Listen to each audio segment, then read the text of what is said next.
Mayad nga hapon, kaninyong tanan. Magandang hapon sa inyong lahat.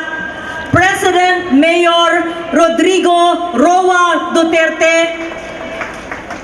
Madamo gid nga salamat, maraming salamat. Pinataba po ninyo ang puso ng mga Antiqueño sa pagbibigay ng halaga sa amin.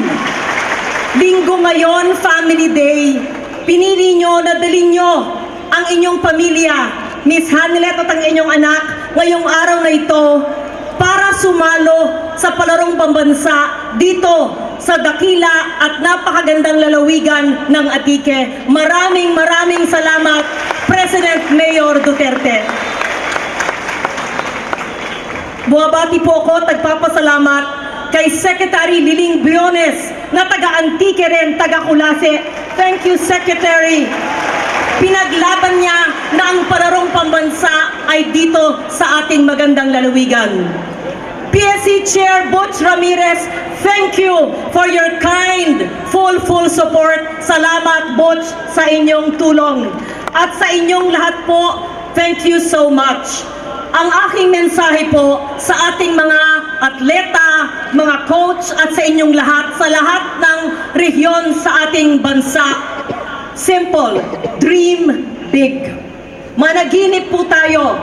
Hold fast to dreams, for if dreams die, life is a broken-winged bird that cannot fly. Ang inyong panaginip ay magiging totoo at inyong makakamit.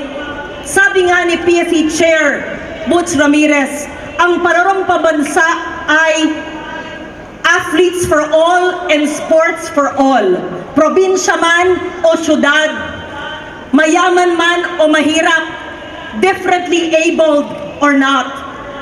And I, as your chairman of the Senate Committee on Finance, will continue to support the PSC, the DepEd, and the palarong pambansa so that it can even be more successful.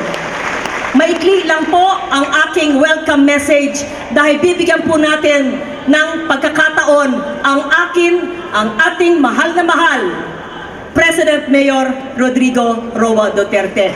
Kruhay!